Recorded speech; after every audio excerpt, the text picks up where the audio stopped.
आज का हमारा टॉपिक है तिलक के राजनीतिक विचार।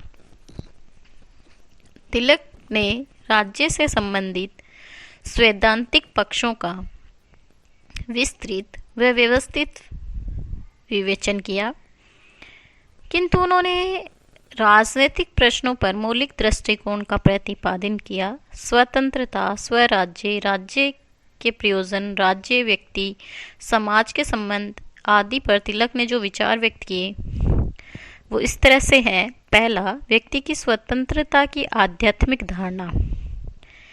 तिलक व्यक्ति के व्यक्तित्व पर बाध्यकारी नियंत्रणों को अनैतिक मानते थे।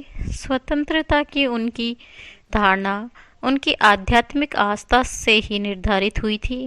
भारतीय अद्वैतवाद में गहरी आस्था होने के कारण तिलक सभी मनुष्य को निरपवाद परमात्मा का अंश स्वीकार करते थे। इस प्रकार उनके लिए व्यक्ति की स्वतंत्रता का निषेध ईश्वर की सत्ता के निषेध के समान ही आपत्तिजनक और अपवित्र था। तिलक के लिए स्वतंत्रता व्यक्ति की बाहरी नियंत्रणों से मुक्ति का नकारात्मक परिणाम नहीं, अपितु व्यक्ति की ऐसे सामर्थ्य के रूप में समझी जा सकती थी जिसके द्वारा वह अपने ईश्वरीय अंश को व्यक्तिगत व सामाजिक जीवन में प्रतिबिंब कर सके।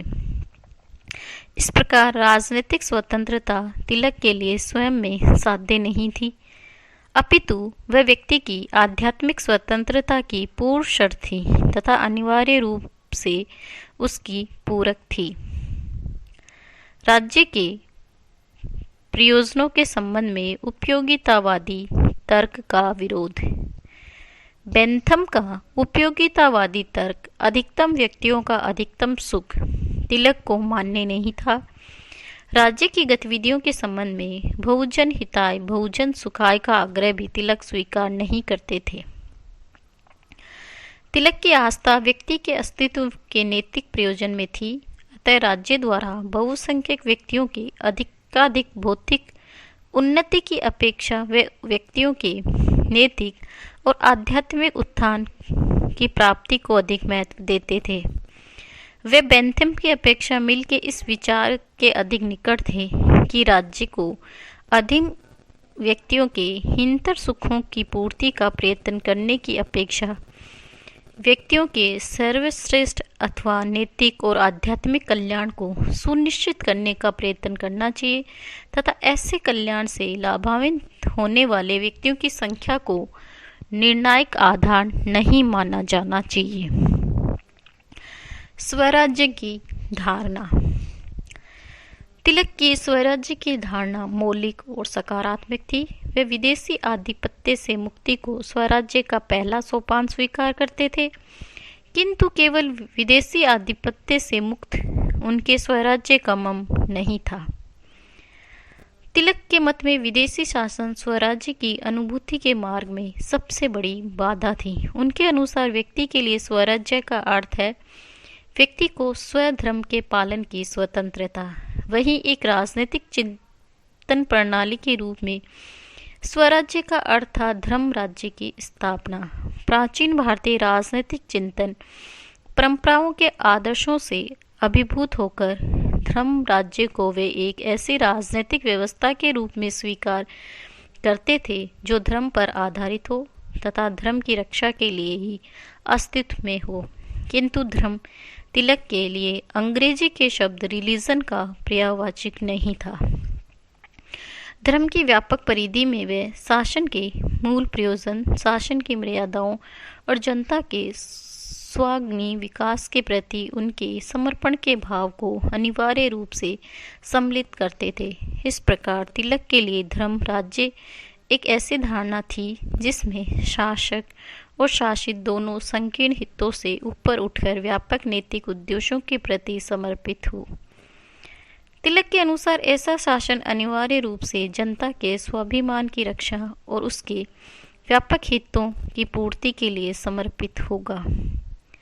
तिलक की दृढ़ मान्यता थी कि विदेशी शासन की अधीनता धर्म राज्य की स्थापना के मार्ग में सबसे बड़ी बाधा थी, क्योंकि विदेशी शासन की अधीनता का विचार मात्र इतना अनैतिक था कि उसके रहते जनता अपना नैतिक और भौतिक कल्याण नहीं कर सकती। तिलक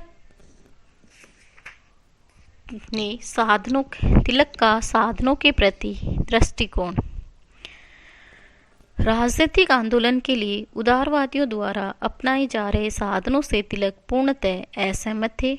जनता के राजनीतिक अधिकारों की प्राप्ति के लिए शासकों की दया, सहृदयता व सहानुभूति पर निर्भर रहना वे उचित नहीं मानते थे। भारतीयों को भारत के शासन में भागीदार उपलब्ध कराने के लिए वे उदारवाद की धीमी चाल के आग्रह और इसके लिए ब्रिटिश जनमत को जागृत करने तथा उसकी न्यायप्रियता में विश्वास रखते हुए उन्हें भारतीय जनता की न्यायसम्मत मांगों की पूर्ति के लिए प्रेरित करने को वह अव्यवहारिक तो मानते ही थे, भारतीय जनता के स्वाभिमान से भी असंगत मानते थे। उन्होंने कहा कि पूरे ब्रिटिश मतदाताओं को अपने मत से प्रभावित और सहमत करना और तब उसके माध्यम से ब्रिटेन संसद के सदस्यों पर अप्रत्यक्ष दबाव डालना और उसके माध्यम से एक ऐसी मंत्री परिषद का गठन करना जो भारत के लिए अनुकूल रखा गया हो और पुनः पूरी ब्रिटिश संसद उदारवादी पार्टी और मंत्री परिषद से ये अपेक्षा करना कि वे भारत में नौकरशाही पर भारतीय आकांक्षाओं के प्रति संवेदनशील होने के लिए दबाव डाले, मेरे मत में नितांत अव्यवहारिक और निरर्थक है। तिलक ने स्वदेशी बहिष्कार, निष्क्रिय प्रतिशोध और राष्ट्रीय शिक्षा पर बल दिया। स्वदेशी बहिष्कार और निष्क्रिय प्रतिशोध।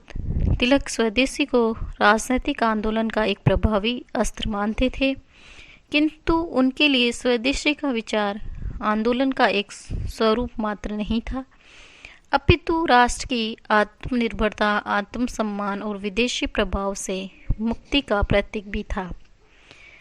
स्वदेशी के विचार का सूत्रपात तिलक से पूर्व ही स्वामी दयानंद सरस्वती जैसे समाज सुधारकों द्वारा भी कर दिया गया था, किंतु तिलक ने इस विचार को न केवल लोकप्रिय प्रधानता की, अपितु उसे ब्रिटिश सत्ता के विरुद्ध भारतीयों के विरोध की अभिव्यक्ति का एक प्रभावशाली माध्यम बना दिया। तिलक के अनुसार स्वदेशी का विचार आर्थिक और नैतिक दोनों दृष्टिकोण से भारतीयों के हितों को सुनिश्चित करता था। देश में उस समय विद्यमान पूंजी और तकनीकी कौशल के अभाव को देखते हुए लघु और कुटीर उद्योगों को अधिकाधिक प्रोत्साहन दिया जाए ताकि जनता में विद्यमान बेरोजगार की स्थिति का समाधान किया जा सके। उन्होंने आग्रह किया कि भारतीय जनता में इस बात के लिए चेतना जागृत की जाए कि वे विदेशों में निर्मित वस्तुओं के स्थान पर स्वदेश में लघु और कुटीर उद्योगों द्वारा निर्मित वस्तुओं को अपनाएं। उनका मत था कि स्वदेशी उत्पादन यदि गुणवत्ता में मशीनों द्वारा निर्मित वस्तुओं की तुलना में हल्की भी हो तो भी उन्हें अपनाया जाना इसलिए श्रेष्ठकर था कि इससे देश की आर्थिक आत्मनिर्भरता का मार्ग प्रशस्त होता था। सैन्य तकनीकी शिक्षा के प्रसार और विदेशी पूंजी के विस्तार के माध्यम से देश में औद्योगिकरण की प्रक्रिया को गति प्रदान करना चाहते थे। उनकी मान्यता थी कि स्वदेशी कौशल और स्वदेशी पूंजी के आधार पर किया गया औद्योगिकरण ही देश की आर्थिक आत्मनिर्भरता का माध्यम बन सकता था। जब जमशेदजी टाटा ने देश में वैज्ञानिक और औद्योगिक अनुसंधान के लिए संस्थान स्थापित करने के उद्देश्य से 30 लाख रुपए का अनुदान दिया तो तिलक ने उनकी मुक्त कंठ से प्रशंसा की। बहिष्कार आंदोलन स्वदेशी के विचार का पूरक था। यह स्वदेशी की भावना का आक्रामक या आंदोलनकारी पक्ष था। बहिष्कार के द्वारा भावात्मक और आर्थिक दोनों स्तरों पर ब्रिटेन आधिपत्य से सक्रिय प्रतिरोध का भाव व्यक्त होता था। गोखले जैसे उदारवादी नेता स्वदेशी के विचार से तो सहमत थे, परंतु वे बहिष्कार जैसे आक्रमण कदम के पक्ष में नहीं थे। उनकी मान्यता था कि जहाँ स्वदेश में आत्मनिर्भरता की इच्छा का सकारात्मक भाव व्यक्त होता था, बहिष्कार में दूसरे पक्ष के प्रति विदेश और रोष का भाव व्यक्त होता है। बहिष्कार के प्रति गोखले के इस दृष्टिकोण से तिलक बिल्कुल असहमत थे। वास्तव में बहिष्कार तो ब्रिटिश सरकार के विरुद्ध भारतीयों के रोष की अभिव्यक्ति का प्रभावशाली माध्यम समझते थे। तिलक बहिष्कार आंदोलन को केवल आर्थिक क्षेत्र तक सीमित नहीं रखना चाहते थे, वे इसका विस्तार करने, इसके माध्यम से ब्रिटेन प्रशासन को पूर्णतः ठप कर देना चाहते थे।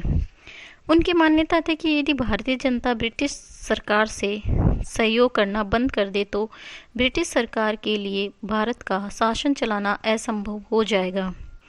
उन्होंने पूना में एक भाषण में कहा, तुम्हें ये ध्यान रखना चाहिए कि तुम उस शक्ति के स्वयं एवं प्रभावशाली घटक हो जिसके द्वारा भारत में प्रशासन चलता है। तुम स्वयं ऐसे तत्व हो जिसके द्वारा प्रशासनिक संयंत्र को सुचारू रूप से चलाया जाता है।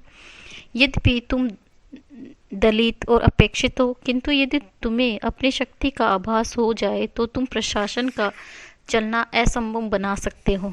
तुम्हें डाक और तार की व्यवस्था करते हो, तुम्हें राजस्व एकत्रित करते हो, वास्तव में चाहे अधीनस्थ रूप में ही सही तुम्हें प्रशासन की समस्त गतिविधियों को संपन्न करते हो। तुम्हें यह विचार करना चाहिए कि तुम इस प्रकार प्रशासनिक गतिविधियों में घसीटे जाने की अपेक्षा अपनी शक्ति का प्रयोग अपने राष्ट्र के लिए ही करो। निष्क्रिय प्रतिशोध। तिलक ने बहिष्कार के विचार का ही संगठित पक्ष था। निष्क्रिय प्रतिशोध का अर्थ है शासन के संचालन में जनता द्वारा सहयोग देना बंद कर देना। वस्तुतः ये बहिष्कार के विचार का ही सक्रिय राजनीतिक रूपांतरण था। तिलक की दृढ़ मान्यता थी कि शासन के सहयोग के बिना शासन चलाया जाना असंभव है। वे ये समझते थे कि देशवासियों को शासन के विरुद्ध विद्रोह के लिए संगठित करना एक कठिन कार्य तो था ही, इसके द्वारा विदेशी सत्ता को उखाड़ फेंकने के उद्देश्य में सफलता मिलना भी संदिग्ध था। निष्क्रिय प्रतिशोध उनके अनुसार ऐसा उपाय था जिसके द्वारा जनता हिंसक साधनों को अपनाए बिना ही स्वराज्य की प्राप्ति के लिए प्रभावी ढंग से आंदोलन कर सकती है। राष्ट्रीय शिक्षा। तिलक के राष्ट्रीयता के विचार को मूर्त रूप प्रदान करने के लिए राष्ट्रीय शिक्षा को एक महत्वपूर्ण साधन माना। उनकी मान्यता थी कि राष्ट्रीय शिक्षा के द्वारा ही जनता में राष्ट्रीय एकता की भावना का संचार किया जा सकता है। तिलक के अनुसार शिक्षा का अर्थ कोरा अक्षर ज्ञान अथवा सूचनाओं का संग्रह मात्र नहीं था। उनके अनुसार शिक्षा का माध्यम है जिसके द्वारा व्यक्तियों के व्यक्तित्व का निर्माण होता है और उसमें स्वाभिमान और आत्मनिर्भरता के भाव जागृत होते हैं। शिक्षा के प्रति तिलक का दृष्टिकोण व्यावसायिक नहीं था। वे शिक्षा को राष्ट्र निर्माण के प्रभावशाली भावात्मक साधन के रूप में विकसित करना चाहते थे। इसलिए उन्होंने पाश्चात्य शिक्षा पर आधारित शिक्षा की अपेक्षा देश में राष्ट्रीय शिक्षा के प्रचार प्रसार को महत्व प्रदान किया। तिलक की जो राष्ट्रीय शिक्षा थी उसके चार जो पक्ष थे। शिक्षा को जनमानस के लिए सुलभ बनाया जाए, जिसके लिए सस्ती दर पर शिक्षा उपलब्ध कराने के लिए व्यापक प्रयास किया जाए। ये सुनिश्चित किया जाए कि शिक्षा भारतीयों द्वारा भारतीय उद्देश्यों को ध्यान में रखते हुए दी जाए। शिक्षा के द्वारा ऐसे युवकों को प्रशिक्षण किया जाए जो राष्ट्रीय जागृति और आंदोलन के लिए जनता को प्रेरित और संगठित कर सके। शिक्षा व्यक्ति के व्यक्तित्व के विकास तथा उसके चरित्र निर्माण का सुदृढ़ आधार बने। शिक्षा के द्वारा व्यक्ति में आत्मविश्वास और स्वाभिमान के ऐसे भाव उत्पन्न किए जाएं जो व्यक्ति को देश सेवा के प्रति समर्पित बना सके। शिक्षा का मातृभाषा हो। तिलक अंग्रेजी माध्यम से शिक्षा प्रदान किए जाने को अनुचित मानते थे। उनकी दृढ़ मान्यता थी कि बालकों को उनकी मातृभाषा में शिक्षा दी जानी चाहिए ताकि वे सहज ढंग से शिक्षा ग्रहण करके अपने व्यक्तित्व का विकास कर सके।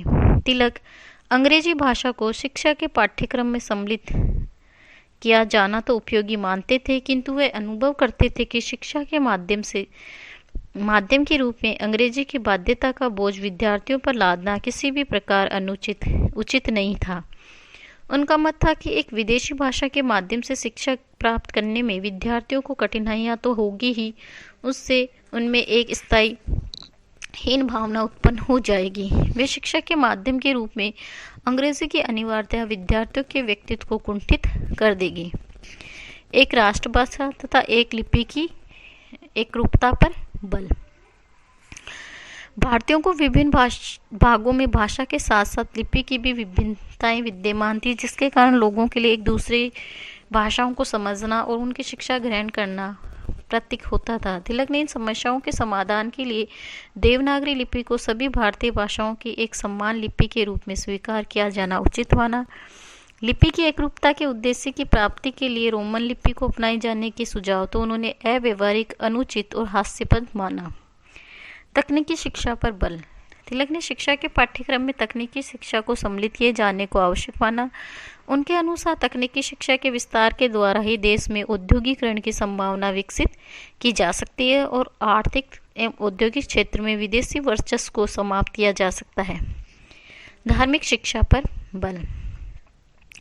तिलक ने धार्मिक शिक्षा को शिक्षा के पाठ्यक्रम में सम्मिलित किया जाना अत्यधिक महत्वपूर्ण माना। धार्मिक शिक्षा के माध्यम से तिलक भारतीयों में नैतिक भावना और संस्कृति के प्रति प्रेम का विकास करना चाहते थे। उनकी मान्यता थी कि शिक्षा के पाठ्यक्रम के अन्य तत्व व्यक्तियों के ज्ञान और सूचनाओं की वृद्धि में सहायक हो सकते हैं, किंतु वे उनका चरित्र निर्माण नहीं कर सकते। तिलक के अनुसार चरित्र निर्माण, देशभक्ति और अतीत के प्रति गौरव केवल धार्मिक और नैतिक शिक्षा के द्वारा ही सुनिश्चित किया जा सकता है। राजनीतिक शिक्षा। तिलक युवकों को देश की उन्नति और स्वाधीनता के आंदोलन में समर्पित होने के लिए प्रशिक्षण प्रदान करने में शिक्षा को एक महत्वपूर्ण साधन मानते थे। इस दृष्टि से राजनीतिक शिक्षा उनके अनुसार शिक्षा के पाठ्यक्रम का अनिवार्य अंग थी। राजनीतिक शिक्षा के माध्यम से वे छात्रों को देश के तत्कालीन दुर्वावस्था के कारणों के ज्ञान तथा उनके निवारण के लिए विदेशी शासनों के उन्मूलन की आवश्यकता के प्रति चेतना विकसित करना चाहते थे। उनकी मान्यता थी कि राष्ट्रीय शिक्षा के अंतर्गत शिक्षित युवक जन जागरण का संदेश पूरे देश में प्रसारित कर सकते हैं। हिंसक साधनों में अविश्वास। तिलक उदारवादियों द्वारा अपनाए जा रहे साधनों की अपर्याप्तता के प्रति तिलक में संदेश तथा अनुनय विनय और ज्ञापन की अपेक्षा राजनीतिक आंदोलन के सक्रिय और प्रभावशाली उपाय के प्रति उनका दृढ़ आग्रह के कारण उनके विषय में ये भ्रम उत्पन्न करने का प्रयत्न किया गया कि तिलक क्रांतिकारी व हिंसक गतिविधियों के माध्यम से स्वराज्य की प्राप्ति के पक्षधर थे। आंदोलन के साधन के रूप में हिंसा व अहिंसा के प्रति तिलक का दृष्टिकोण नैतिक आग्रह से नहीं अपितु व्यवहारिकता से प्रेरित था। वे हिंसक साधनों का तो समर्थन नहीं करते थे, किंतु गांधी जी की तरह अहिंसा के नैतिक आदर्श से भी प्रेरित नहीं थे। उनका स्पष्ट दृष्टिकोण था कि हिंसक साधनों के माध्यम से ब्रिटिश सत्ता का भारत से उन्मूलन अव्यवहारिक रूप से संभव नहीं था। अहिंसक उनके लिए एक व्यवहारिक नीति थी, नैतिक साधना थी। हिंसा और अहिंसा के प्रति उनके दृष्टिकोण का सार यही था कि वे हिंसा के विरोधी तो थे, किंतु अहिंसा के पुजारी नहीं थे। राष्ट्रवाद। तिलक उत्कृष्ट राष्ट्रवादी थे। वे उदारवादियों की भांति पश्चिमी विचार, मूल्य और संस्थाओं को भारतीय राष्ट्रवाद का आधार नहीं मानते थे। उनकी मान्यता थी कि प्राचीन संस्कृति और मूल्यों को ही भारत में राष्ट्रवाद का सुदृढ़ आधार बनाया जा सकता है। वे भारत में राष्ट्रवाद के प्रसार के माध्यम से भारतीय संस्कृति के गौरवमय मूल्यों को पुनः प्रतिष्ठित करना चाहते थे। भारत की प्राचीन संस्कृति और विचारों को वे राष्ट्रवाद की प्रेरणा शक्ति के रूप में प्रयुक्त करना चाहते थे। उनका आग्रह ये नहीं था कि भारत अपने अतीत में वापस लौट जाए, किंतु उनका स्पष्ट दृष्टिकोण था कि भारत सुदृढ़ भविष्य की वर्तमान प्रेरणा पश्चिम से नहीं, अपने गौरवपूर्ण अतीत से प्राप्त करे। उनके राष्ट्रवाद में भारत के स्वर्णिम अतीत की गौरवानुभूति और भारत के समृद्ध भविष्य की आशंका का समन्वय था। सांप्रदायिक सद्भावना। तिलक के आलोचकों ने एक कट्टर हिंदुत्व नेता के रूप में चित्रित करने का प्रयास किया। राष्ट्रवाद के प्रति उनका दृष्टिकोण हिंदू समुदाय को संगठित करना और उनके चेतना जागृत करने के उद्देश्य से उनके द्वारा प्रारंभ किए गए गणपति महोत्सव और शिवाजी जैसे आयोजनों को भी गलत व्याख्या की गई। उन्हें हिंदुत्व आग्रह का उदाहरण बताया गया। तिलक के दृष्टिकोण विचारों का संतुलित मूल्यांकन करने पर स्पष्ट होता है कि वे हिंदू संप्रदायवाद नहीं थे। वे प्राचीन भारतीय संस्कृति और परंपराओं को भारतीय राष्ट्रवाद की प्रेरक शक्ति बनाना चाहते थे, किंतु वे किसी रूप में मुस्लिम विरोधी नहीं थे। हिंदुओं को संगठित करने और उनमें चेतना जागृत करने की उनकी आकांक्षा उन्हें ब्रिटिश सत्ता के विरुद्ध संगठित होकर संघर्ष करने के लिए तैयार करने के उद्देश्य से प्रेरित थी।